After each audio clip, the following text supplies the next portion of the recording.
Gujarat focus ન્યૂઝમાં આપનું હાર્દિક સ્વાગત છે। હું હિરલ। આજના મુખ્ય સમાચાર। ટિકિટ પ્રથા ગુલામીનું મૂળ એનું કારણ એક જ છે ટિકિટ પ્રથા। આ ટિકિટ પ્રથા એક ગુલામી છે અને આ ગુલામીમાંથી આઝાદ થવા માટે આજે એનો ઉપાય। એક સોશિયલ એક્ટિવિસ્ટ છું।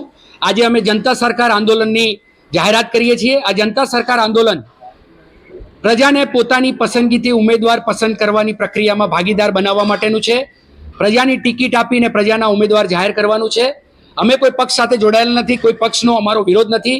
આજ દિન સુધી જે કંઈ પણ થયું પણ દરેક પક્ષના નેતાઓને મળીને માત્ર નેતાઓની પસંદગીથી, નેતાઓના આશીર્વાદથી નેતાને ટિકિટ મળે આ પ્રથા બંધ કરી અને મેરિટ પ્રથા લાગુ કરીને અમે જે 6 રાઉન્ડ જાહેર કર્યા છે એ 6 રાઉન્ડ મેરિટથી દરેક ઉમેદવારને ટિકિટ મળે આ પ્રકારની વ્યવસ્થા થાય તો જ પ્રજાની સરકાર બનશે અને તો જ સાચી લોકશાહી લાગુ થશે। આ ઉદ્દેશ સાથે આજે અમે જનતા સરકાર આંદોલનની શરૂઆત કરી છે। કોઈ કલર કોઈ પાર્ટીનો હોતો નથી। આ કલર જાતિ ધર્મમાં વેચીને લોકોને એક નથી થવા દેવામાં આવી આઝાદી પછી।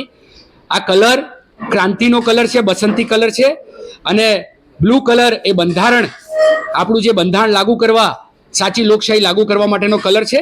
એટલે કલર અને આ બધામાં નહીં, બી ટીમ કોઈની છે નહીં, કોઈ પાર્ટીમાં છે નહીં। બધી જ પાર્ટીઓ પ્રજાની છે, આપણી છે, પણ બધી જ પાર્ટીઓ આ વ્યવસ્થા લાગુ કરે તો સાચા લોકો જશે અને સાચા લોકો જશે તો પ્રજા માટે બોલશે।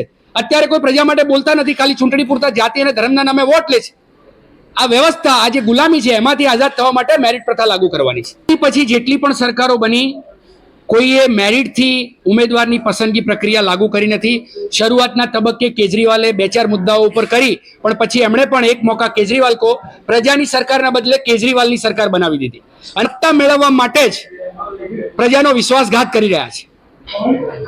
પ્રજા કહેશે જો કોઈ પક્ષ આ મેરિટ પ્રથા લાગુ નહીં કરે તો 18 વર્ણ અને સર્વ ધર્મના લોકોનું ગઠબંધન બનાવીને મહિલાઓ, ખેડૂતો, વિદ્યાર્થીઓ, યુવાનો જો એ કહેશે કે પક્ષ બનાવવો છે તો જરૂર બનાવીશું। દરેક સમાજના, દરેક ધર્મના, દરેક મતદાર જેને આ પક્ષીય વ્યવસ્થામાંથી, પક્ષના નેતાઓથી મુક્તિ જોઈએ છે અને પોતાની દરેક સમસ્યા માટે રેલી, ધરણા, ઉપવાસ કરવા માટે લાચાર ન બનવું પડે એવી જેની સમજ છે એવા તમામ લોકો અમારી સાથે અમારી ટીમમાં જોડાશે।